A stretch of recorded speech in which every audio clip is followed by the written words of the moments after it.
Mesdames, Mesdemoiselles, Messieurs, bonjour. 8 heures passées de 6 minutes sur les ondes RTCI. Votre rendez-vous quotidien avec l'actualité dans le vif du sujet. Encore un autre numéro qui va s'intéresser aujourd'hui à la polémique autour de l'affaire Yassine Ayari. Yassine Ayari, blogueur, leader d'opinion, est un personnage controversé qui vient de remporter les élections législatives partielles en Allemagne contre toute attente et face à des écuries partisanes d'envergure. Avec 265 voix, Yassine remplacera Hatem Ferjeni, l'ancien député de Nida Tounes et l'actuel secrétaire d'État à la diplomatie économique. Mais pour ce faire, Yassine va devoir répondre des accusations du parquet militaire qui lui reproche d'avoir diffamé la Grande Muette. Accusations auxquelles il a déjà fait face et pour lesquelles il a été même emprisonné avant de quitter le territoire et s'exiler en France.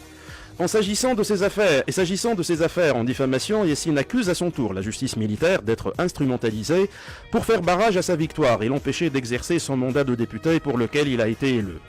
Des accusations qui justifient par le fait que les poursuites judiciaires dont il fait l'objet ont eu lieu après sa victoire aux législatives partielles. Mais le parquet militaire, par le biais du procureur général de la direction de la justice militaire, a démenti dans un communiqué publié lundi dernier ce qu'il a qualifié comme des allégations de Yassine Ayari en considérant que toutes les affaires, qui sont au nombre de 3, remontent au début de l'année 2017.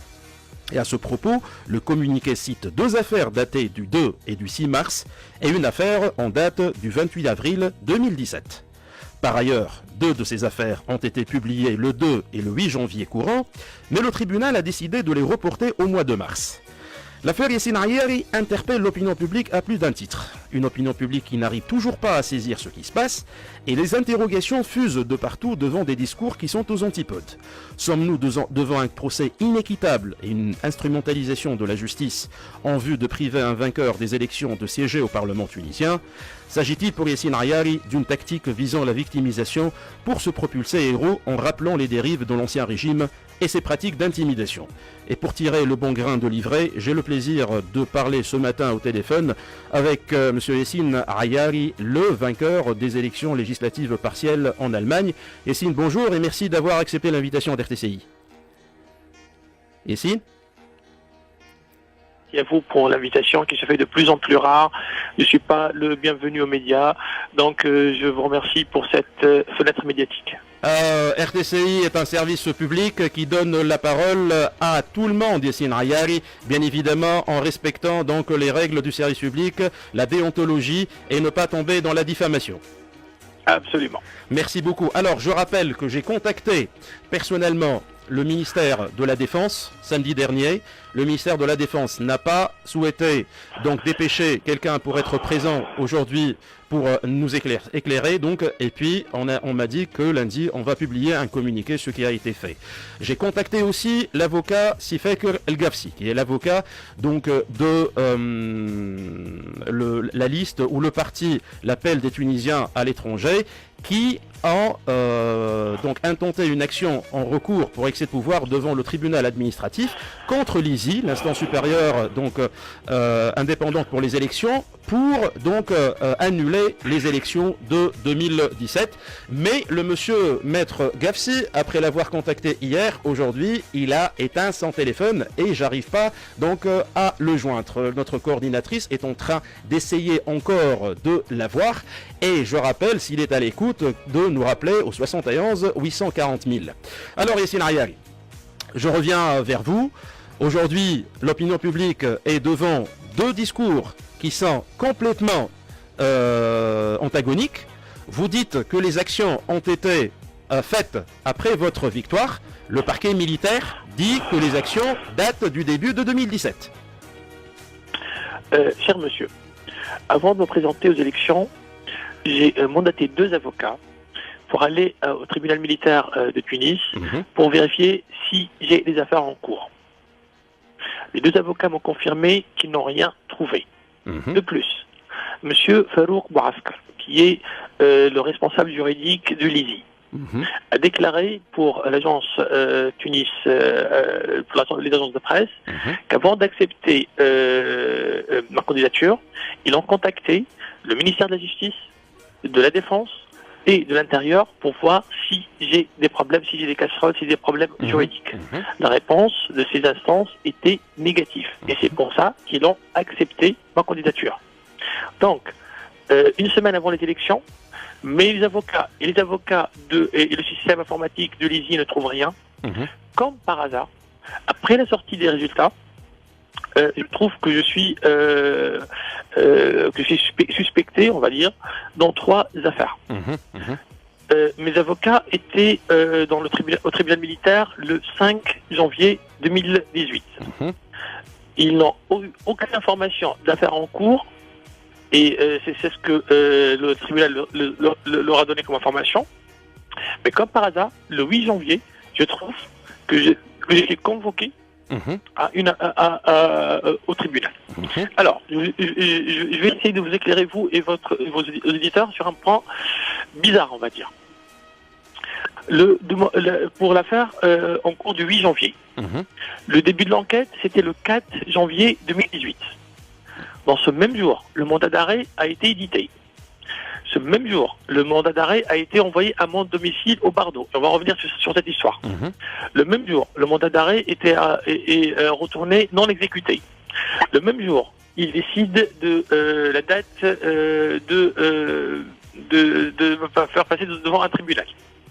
Et ils choisissent le 8 janvier, c'est la première date possible. Le 8 janvier, le parquet militaire exige qu'on juge immédiatement et que la sentence soit du genre qui donne droit à m'arrêter directement à l'aéroport. Je pense que tout ça, en une seule journée, on va dire que c'est suspect. Concernant mon adresse au Bardo, j'étais jugé en 2014 devant un tribunal militaire. Déjà, un tribunal militaire pour des civils, on se pose des questions. Oui, c'est un tribunal d'exception, oui. Exactement. Et je vais rappeler la composition du tribunal militaire, un juge civil et 2 juges militaires. Et comment ça se passe, les choix, les sentences, c'est par vote. Et les deux et l'avis du juge civil coûte pour une voix, comme celle des juges militaires. Donc en gros, c'est les juges militaires qui décident, et les juges militaires sont des militaires, et donc sont des subordonnés du ministre de la Défense, qui est subordonné du Premier ministre, donc de l'exécutif. Donc, en 2014, pourquoi j'étais jugé? Monsieur Ismaël Fatalli, le chef d'état-major, s'est présenté devant un juge militaire. Il a dit que lorsqu'il a lu ce que j'ai écrit, sa morale a été anéantie, et donc on m'a jugé pour atteinte au moral de l'armée. D'accord. Je trouve que c'est grotesque, je ne suis pas le seul qui a trouvé ça. Toutes les instances, toutes les organisations de droits de l'homme partout dans le monde et en Tunisie ont trouvé que c'est très grotesque. Mettre quelqu'un en prison pour des raisons pareilles devant un tribunal d'exception, on va dire que c'est politique. Bon. Laissez-moi interagir avec vous, Yassine Ayar, et si vous permettez, pour essayer un peu de donner aussi donc un autre son de cloche parce que la justice militaire n'est pas présente. Alors, vous dites dans votre première intervention que si Bouhasque, donc qui est membre du conseil de l'ISI, donc a contacté toutes les parties prenantes, donc les ministères, pour essayer de voir si vous avez donc des antécédents judiciaires. Je ne sais pas pourquoi si Bouhasque essaie de le faire pour vous exactement. Ça je n'arrive pas à comprendre. Non, il ne le fait pas pour moi. Oui. Il le fait pour tous les candidats. D'accord. Avant de valider la candidature. D'accord. Deuxième question. Vous savez qu'au niveau de la loi électorale, donc le bulletin numéro 3 n'est pas exigé. Et ceci, ceci signifie que peut-être des personnes qui sont sous la coupe donc d'une peine donc de prison ou d'une affaire de justice peuvent donc, ça c'est la loi électorale tunisienne qui a été votée, donc peuvent donc être candidats dans des élections. Le bulletin B3 n'est pas exigé pour simplifier tout ce qui est administratif, mais la vérification est faite justement par l'ISI pour éviter cela, pour éviter que des gens qui n'ont pas le droit de se présenter se présentent. Donc, parmi le travail de l'ISI, c'est justement de contacter les ministères de la Justice, de la Défense et de l'Intérieur pour voir si la candidature peut être retenue ou pas. Et l'ISI a fait ça et a eu les réponses, et c'est pour ça qu'elle a validé ma candidature. Voilà. Donc c'est un processus tout à fait normal qui n'a pas été fait que pour moi, qui a été fait pour tous les candidats pour valider leur candidature. Voilà. Yassine Ayar, excusez-moi, il y a Monsieur Fek El Gafsi, l'avocat, donc qui est avec nous. On me dit à la coordination qui vient donc de nous appeler. Maître, bonjour. Bonjour.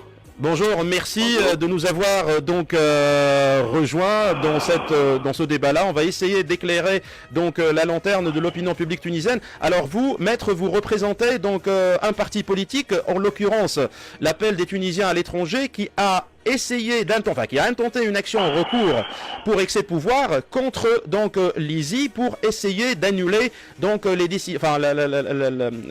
élections législatives partielles. C'est bien ça? C'est bien ça, mais pas exactement, parce que on a intenté une action en annulation des décisions prises par l'ISI, qui ont été signées par le vice-président, personne non habilitée à signer. Donc, on ne vise pas directement les élections partielles d'Allemagne, mais on vise un vice de forme concernant la signature des décisions et des règlements qui organisent les élections d'une façon générale et qui sont les décisions numéro 12, 13, 14, 15, 16, 17, 18, 19 qui ont été signées par M. Anwar Ben Hassan, qui est vice-président et qui n'a pas le pouvoir de signature et n'a pas la délégation de signer ce genre de règlement. Une action que vous avez perdue en première instance? Non, je parle maintenant de l'action en annulation pour excès de pouvoir. Oui. Mais l'action qui a été perdue en première instance, c'est pour l'annulation effectivement des élections partielles d'Allemagne. Et cette action, on a eu un recours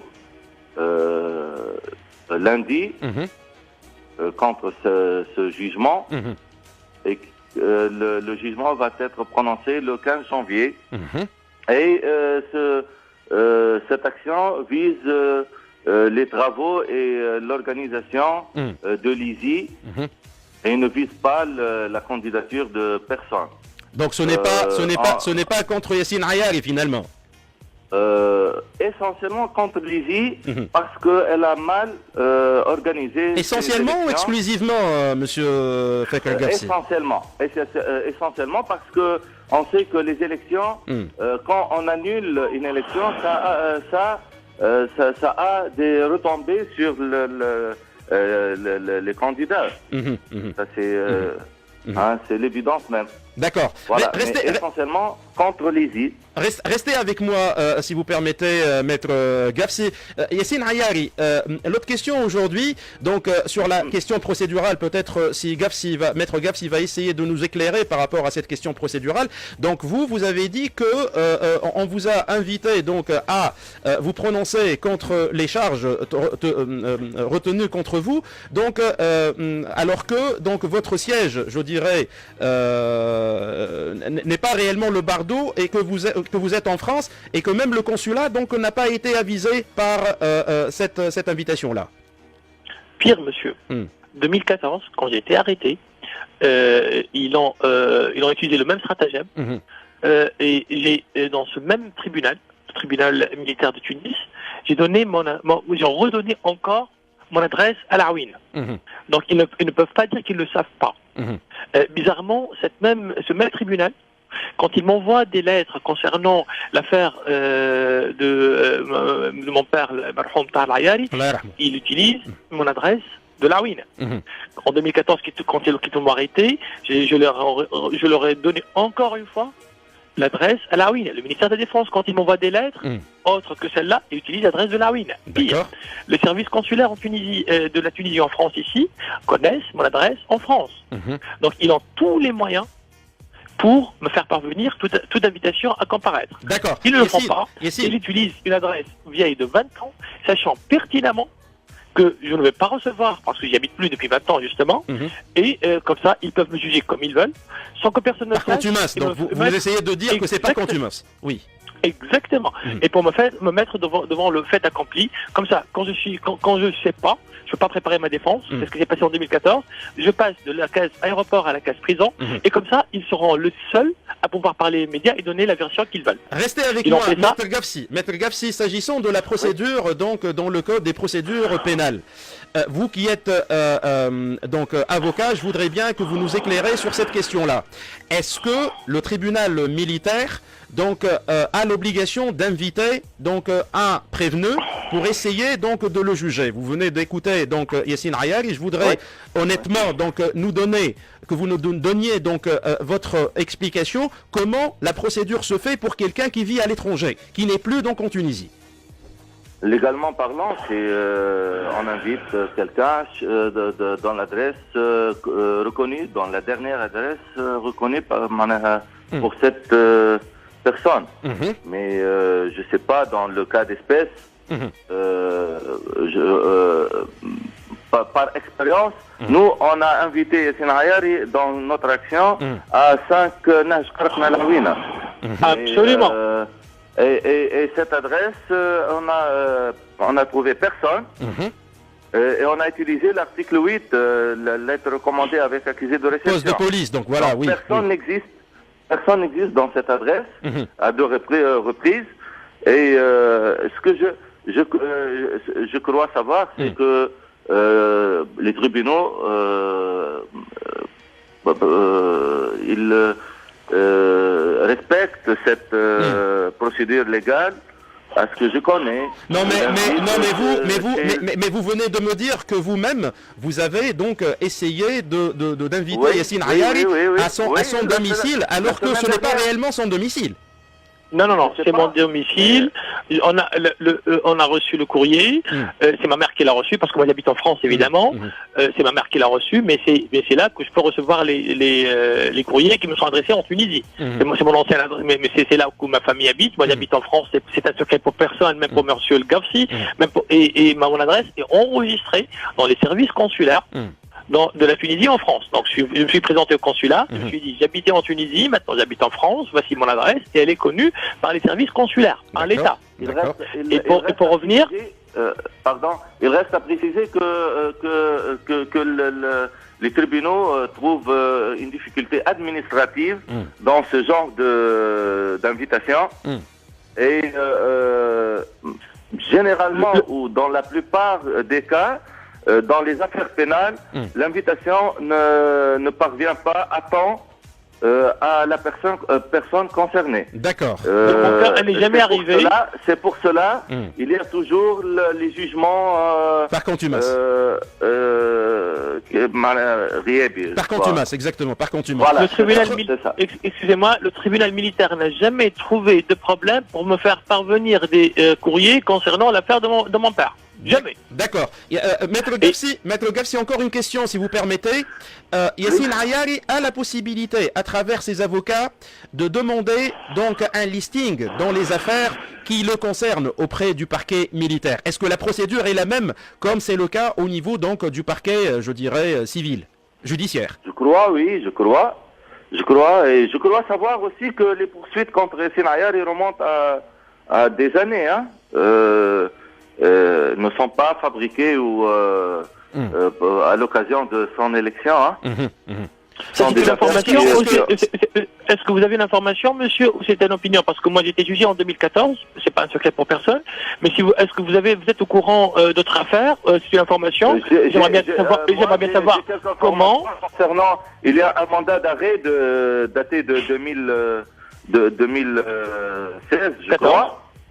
2014. Un mandat d'arrêt.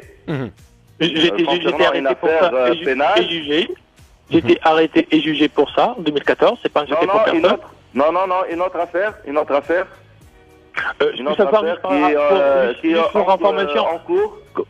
Comment vous pouvez savoir alors que mes avocats, quand ils sont allés au tribunal militaire, ils n'ont pas eu cette information, les îles non plus. J'aimerais bien savoir les moyens que vous utilisez pour avoir accès à ce genre d'informations, parce que pour le parquet militaire... Moi, je suis l'opinion... je suis les informations de partout. J'ai pas de moyens spécifiques à moi. Non, monsieur. Monsieur. Dans votre recours, j'ai réussi à Maître Gafsi. avoir quelques informations D'accord, mais Yassine Ayari, pour essayer de comprendre un peu la suite de ce qui se passe, alors vous dites que les actions ont été intentées après votre élection, le parquet dit le contraire, que ces actions-là ont été intentées bien avant. Alors, la suite, vous avez dit dans une vidéo qui a été donc publiée sur Facebook que vous allez revenir en Tunisie le 3 février prochain. Est-ce que vous maintenez votre date de retour en Tunisie? Déjà, pour contrer ce que prononçait le ministère de la Défense, mon équipe de défense va sortir un communiqué officiel montré avec des preuves, des dates, ce qu'ils ont présenté est faux. Qu'il essaye de manipuler l'opinion publique. Il y a des choses qui ne montent pas. Ce sont des dates, des chiffres, il va sortir soit aujourd'hui, soit demain ou plus tard. Donc, oui, monsieur, je vais rentrer le 3 février, comme prévu. Quel que soit le résultat des élections du recours fait par monsieur Gafsi, que son cliente participe aux élections et quand elle perd, elle découvre je rappelle que sa cliente a eu 34 voix, donc elle n'est pas concernée par les résultats. Non, c'est une affaire de principe, c'est une question de principe, ici. Absolument. C'est une question de principe. D'accord. Mais question de principe. Non, 34 voix ou 280, 34 voix. Aussi, on peut dire que 284 voix, ce ne sont pas des voix qui reflètent. Oui, mais on va pas rentrer dans ces détails-là, messieurs, s'il vous plaît. Non, mais vous allez me laisser parler, s'il vous plaît. Non, on va pas rentrer dans ces considérations-là. Moi, je veux des informations. Je veux pas donc une bataille de coq. Ça se passe pas comme ça sur mon plateau. Yassine Ayari. Non, c'est important, s'il vous plaît. Oui. Quand j'ai fait référence au nombre de voix, c'était pas par un combat de coq. Lizzie, quand elle a répondu légalement dans son document adressé au tribunal administratif, elle a dit que parmi les choses qu'elle reproche à ce recours, que la personne qui fait les recours n'est pas intéressée par les résultats, elle n'a que 34 voix, donc jusque-là, vous êtes le vainqueur. On ne va pas épiloguer sur ça. Si la justice dit autre chose, ça, c'est l'affaire de la justice. Moi, je voudrais savoir, est-ce que le 3 février, vous allez, si jamais, donc le parquet militaire continue donc dans ces affaires-là, s'il retient toujours ces affaires-là, est-ce que vous allez devoir affronter la justice tunisienne et venir donc le 3 février prochain? Absolument, monsieur. Je serai sur le vol qui arrivera de Francfort avec mon équipe d'Allemagne. On va affronter ce que je qualifie de mascarade politico-judiciaire. Par contre, si on m'emprisonne et on me demande de comparaître devant le tribunal militaire, je vais refuser. Je vais rester dans ma prison. Je ne vais pas donner une légitimité à ce tribunal d'exception, à ce tribunal politique qui, pendant toute l'histoire de Tunisie, a été utilisé comme une arme politique depuis Bourguiba Ben Ali et après. Donc, je vais rester dans ma prison au risque de prendre une peine maximale, mais je ne vais pas donner de légitimité à ce tribunal. C'est un risque que je prends, j'en suis conscient, mais je pense que forcer les gens qui nous gouvernent aujourd'hui à respecter les urnes, c'est une cause qui m'est chère et qui mérite amplement le sacrifice, parce que si on fait bouger la justice militaire contre celui qui gagne un siège, qu'est-ce qu'on va faire si on perd les élections présidentielles, par exemple? Voilà, c'est très dangereux, c'est très grave, donc je prends... Oui. Absolument. Ce sont vos propos là, bien sûr, selon vos propos, parce que le communiqué dit absolument le contraire. Absolument, il n'y a pas de problème, j'ai lu le communiqué, il y aura une réponse, et j'aimerais bien, si vous voulez bien, le jour où le communiqué de ma défense sort, que vous en parlez aussi. Tout à fait. Bien avant les élections. Tout à fait. Et bien avant les urnes. Voilà, je vous remercie beaucoup. L'émission arrive à sa fin. On continue donc de suivre cette affaire Yassine Ayari. Yassine Ayari, je vous remercie beaucoup de nous avoir accordé cette interview-là. Et puis voilà, donc merci infiniment d'être passé sur RTCI aujourd'hui. Maître Gafsi, merci beaucoup aussi de votre participation. Merci de nous avoir éclairé sur certaines procédures. Et je vous souhaite à tous les deux excellente journée. Merci beaucoup. Excellente journée. Voilà. J'espère que nous sommes parvenus donc à éclairer un peu donc l'opinion publique sur cette question, sur cette polémique et l'affaire Yassine Ayari. Là, je pense que c'est le statu quo. On ne sait pas réellement donc qui a raison, qui a tort. Le parquet militaire donc maintient sa version des faits. Les actions ont été intentées bien avant donc le résultat, la proclamation des résultats des élections législatives partielles. Yassine Ayari ne l'entend pas de cette oreille et il dit donc qu'il va venir en Tunisie le 3 février et que d'ici RTCI. Demain, un communiqué de presse, donc de la part de ces avocats, va être publié pour éclairer la lanterne de l'opinion publique. Voilà, je vous remercie beaucoup pour l'écoute et vous souhaite une excellente journée. On se retrouve demain, même heure, même chaîne. Restez branchés RTCI. Raphaël Béchy prendra la relève tout de suite. Excellente journée.